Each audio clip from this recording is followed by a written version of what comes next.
In last class, we have studied the Echo theorem and also the factor price equalization theorem. We studied in detail about the Echo theorem and also about the factor price equalization theorem.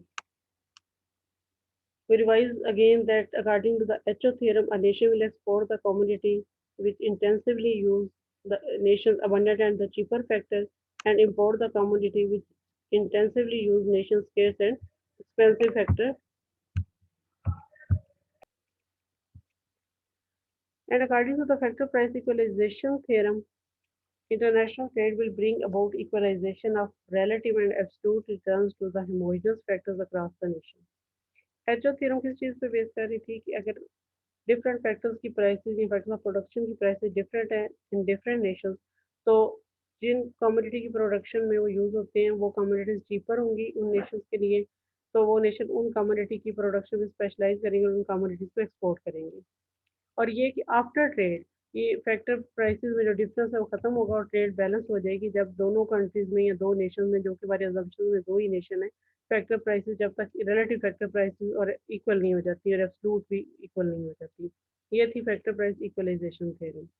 तो HO theorem क्या है कि trade is based on the differences in the factor prices, which is expressed in the terms of the differences in the commodity prices and the factor price equalization theorem क्या है कि after the trade factors of production जो होती हैं उनकी prices between the nations जो होती हैं वो equal होंगी. Now next is the effect of international trade on distribution of income within the nation. वो हमने क्या effect पढ़ा कि international level पे after the trade factor prices between the nations will be equalized. अब question ये है कि ट्रेड जो है वो इनकम डिस्ट्रीब्यूशन पे विद इन द नेशन या फैक्टर प्राइसेस पे क्या इफेक्ट होगा ट्रेड का तो international trade on the effect of the relative factor prices with in each nation इसमें क्या है कि ट्रेड से पहले हम ये देखेंगे कि किस फैक्टर ऑफ प्रोडक्शन की डिमांड बढ़ती है हमने ये कहा कि नेशन अपने चीप और अबंडेंट फैक्टर को ज़्यादा यूज़ करके उस कमोडिटी की प्रोडक्शन में स्पेशलाइज करेगी जो उस चीपर और अबंडेंट फैक्टर को यूज़ करता है तो जब आप उस कमोडिटी की प्रोडक्शन में स्पेशलाइज करते हैं तो आपके चीपर और अबंडेंट फैक्टर की डिमांड इंक्रीज हो जाएगी और उसकी डिमांड इंक्रीज होने से उसकी प्राइस भी इंक्रीज होगी मसलन नेशन वन का चीपर और अबंडेंट फैक्टर क्या था labour with the opening of trade, when nation one specialize in the production of X, which is labor-intensive commodity, demand for labor will increase, so wages will increase. और इसमें capital की demand nation one में decrease होगी, तो rent, which is the price of capital, it will decrease. So within the nation जो abundant और cheaper factor है उसकी prices increase होंगी जबकि जो scarce और expensive factor है उसकी prices जो होती हैं वो decrease होगी.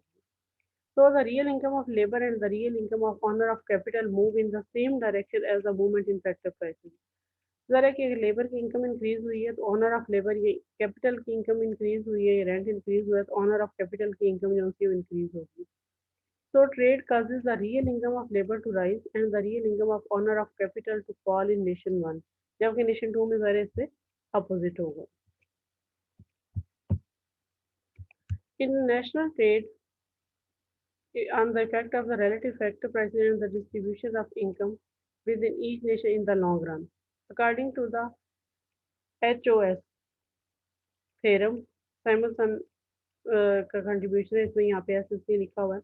International trade causes real wages and the real income of labor to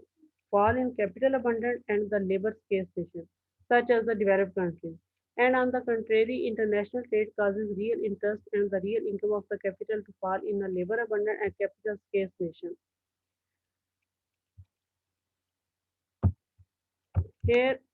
in book it is given in detail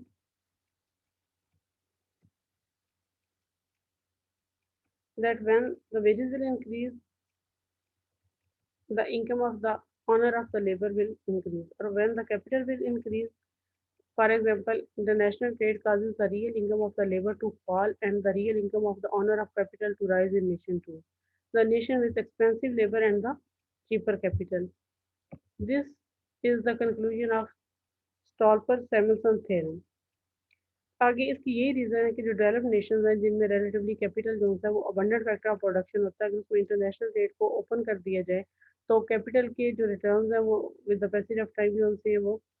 increase होंगे, जबकि लेबर के रिटर्न जो उनसे वो डिक्रीज होंगे, क्योंकि लेबर उनमें एक्सपेंसिव फैक्टर ऑफ प्रोडक्शन होता है। और यही वजह है कि डेवलप कंट्रीज में लेबर यूनियन बहुत स्ट्रांग होती है और वो अक्सर इंटरनेशनल ट्रेड के फ्री होने, इंटरनेशनल ट्रेड पर रिस्ट्रिक्शंस जो होती हैं उनको वो फेवर करते हैं। तो लेबर यूनियन इन कंट्रीज में स्ट्रांग होती हैं और वो फ्री ट्रेड के कभी भी हक में नहीं होती, बल्कि हमेशा उनका ये मुतालबा होता है कि जो इम्पोर्ट्स हैं फ्रॉम डेवलपिंग कंट्रीज जिनमें चीप लेबर यूज हुई हुई है उन पे रिस्ट्रिक्शंस लगाई जाए, ताकि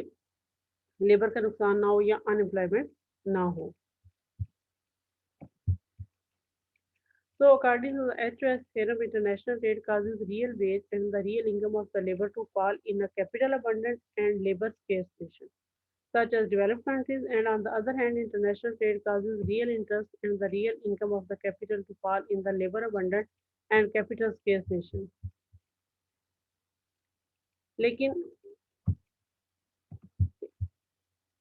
it happens unequal distribution of income needs to an appropriate distribution policy of the government. के according to this author of the book or according to the economist, कि आप इस तरह अगर इनकम डिस्ट्रीब्यूशन चेंज हो रही है between the factor of the production, तो आप फ्री ट्रेड पे रिस्ट्रिक्शंस ना लगाएं, बल्कि आप with in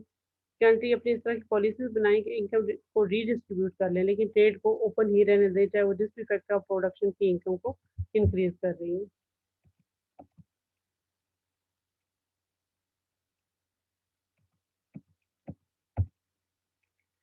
next and last topic of this chapter is empirical test of HO model. जब भी कोई थ्योरी जो होती है आप प्रेजेंट करते हैं, उसके बाद डाटा कलेक्ट करके आप उसकी एम्पिरिकल टेस्ट करते हैं कि थ्योरी जो होती है वो डाटा से करेक्ट प्रूव होती है या रॉन्ग प्रूव होती है। एचओ थ्योरम के जब एम्पिरिकल टेस्ट किए गए, तो उससे जो रिजल्ट आए उसकी वजह से उन रिजल्ट्स को या उस टेस्ट को कहते हैं the Leontief paradox. Leontief paradox was a test empirical test of the HO theorem which was conducted in 1951। जो डाटा इसके लिए उन्होंने यूज़ किया वो 1946 का डाटा था। और इसमें एम्पिरिकल जब भी आपको एनालिसिस करते हैं उसमें आपका एक हाइपोथेसिस होता है। हाइपोथेसिस एचओ थ्योरम को सामने रखते हुए क्या था कि USA was the most capital abundant nation in the world, and if we believe in the HO theorem, then United state export should be capital intensive and the import should be labour intensive, क्योंकि अगर capital वहाँ पे abundant और cheaper है, तो according to HO theorem United State should export the capital intensive community. Test का method ये था कि it calculated the amount of labor and capital in a representative bundle of 1 million worth of United States exports and imports substitutes for the year 1947। और लेकिन result क्या था कि import substitutes जो से इनको इंपोर्ट्स के रिप्रेजेंटेटिव के तौर पे यूज़ किया गया। ये ख्याल ये था कि यूनाइटेड स्टेट की एक्सपोर्ट्स ज़्यादा कैपिटल इंटेंसिव होंगी, लेकिन जो रिजल्ट थे वो ये थे कि United States imports were capital intensive than United State exports. अब चूंकि ये रिजल्ट जो आया ये एचओ थ्योरम के बिल्कुल अपोजिट है, तो इसको कहते हैं it is called the Leontief paradox. अब आफ्टर दिस रिजल्ट इस एचओ थ्योरम को फौरी तौर पर रिजेक्ट नहीं किया गया, क्योंकि इसकी लॉजिक जो होती है वो बहुत अपीलिंग है और उसमें यही लगता है कि इट इज़ ट्रू। तो ये एक्सप्लेन करने की कोशिश की गई कि न्यूटिव के जो रिजल्ट थे या जो पैराडॉक्स आया उसकी रीज़न थे। पहली इसमें ये एक्सप्लेनेशन दी गई कि in this study it was assumed that there are only two factors of the production in the world, but and these are the labor and the capital। लेकिन ये वेरी रिस्ट्रिक्टेड assumption है। इसके अलावा most heavily protected industry in United states were labour intensive, reduced import and increase domestic production of the labour intensive goods. कि USA की trade policies इस तरह की हैं कि जो लेबर इंटेंसिव इंडस्ट्रीज हैं उनको प्रोटेक्ट किया गया और उनकी ट्रेड जो सी है उनकी इम्पोर्ट्स पे रिस्ट्रिक्शन हैं, इस वजह से उनकी जो इम्पोर्ट्स हैं वो लेबर इंटेंसिव जो सी है वो रिजल्ट में नहीं है। इसके अलावा ये कि ओनली फिजिकल कैपिटल इंक्लूड किया गया, ह्यूमन कैपिटल अगर इंक्लूड किया जाए, ह्यूमन कैपिटल से मुराद ये होता है कि education, job, training and skill, और दोबारा स्टडी को कनेक्ट किया जाए तो मे बी के रिजल्ट जो होते हैं वो करेक्ट हो जाए, मीन की कैपिटल इंटेंसिव आपकी एक्सपोज शो हुई। The HO model is useful in explaining international trade in raw material, agricultural products, which is large component of trade between developing and developed countries। लेकिन मतलब overall आप pattern of trade देखें तो HO theorem जो है उसको वो true ही है, उसके अकॉर्डिंगली है कि जो डेवलपिंग कंट्रीज हैं वो ज़्यादातर raw materials agriculture products export करते हैं, और डेवलप कंट्रीज जो है वो कैपिटल इंटेंसिव गुड्स जो होती है उनको एक्सपोर्ट करते हैं। कुछ और एक्सप्लेनेशन भी दी गई न्यूटन पैराडॉक्स की कि the data used was not representative. वो जो साल था वो सेकंड वर्ल्ड वॉर के बहुत करीब था, तो वो डाटा जो था इतना करेक्ट नहीं था। टू फैक्टर मॉडल था, इसमें नेचुरल रिसोर्सेज को इग्नोर किया गया। और बहुत से ऐसे प्रोसेसेस होते हैं जो कि natural, so for example oil अगर आपने ज़मीन से निकालना तो उसमें काफ़ी सारा कैपिटल यूज़ होता है। लेकिन असल में वो नेचुरल रिसोर्सेज होते हैं, ना कि वो कैपिटल इंटेंसिव गुड्स होती हैं। तो अगर यूएस से जो है वो ऑयल इंपोर्ट कर रहा है तो वो कैपिटल इंटेंसिव गुड्स में आ जाएगा, हालांकि वो कैपिटल इंटेंसिव गुड्स के बजाय नेचुरल रिसोर्स इंटेंसिव होना चाहिए। इसके अलावा ये रीजन की United State trade policy heavy protection of domestic labour intensive industries, तो more labour intensive goods are export. इसके अलावा ये सिर्फ फिजिकल कैपिटल को मेजर किया गया है, ह्यूमन कैपिटल जो है उसको कंसिडर नहीं किया गया। इसके बाद लियोनटिफ ने दोबारा स्टडी जो थी इस मॉडल को दोबारा से रिकंडक्ट किया, और लियोनटिफ पैराडॉक्स काफ़ी हद तक जो है उनकी सेकंड जो एफर्ट थी उसमें रिमूव हो गया, जिसमें उन्होंने कुछ क्वेश्चन होती हैं वो कि जिसमें जो भी इस पे एतराज़ात थे कि स्टडी में ये प्रॉब्लम है, उनको दूर करने के बाद स्टडी को रिकंडक्ट किया गया।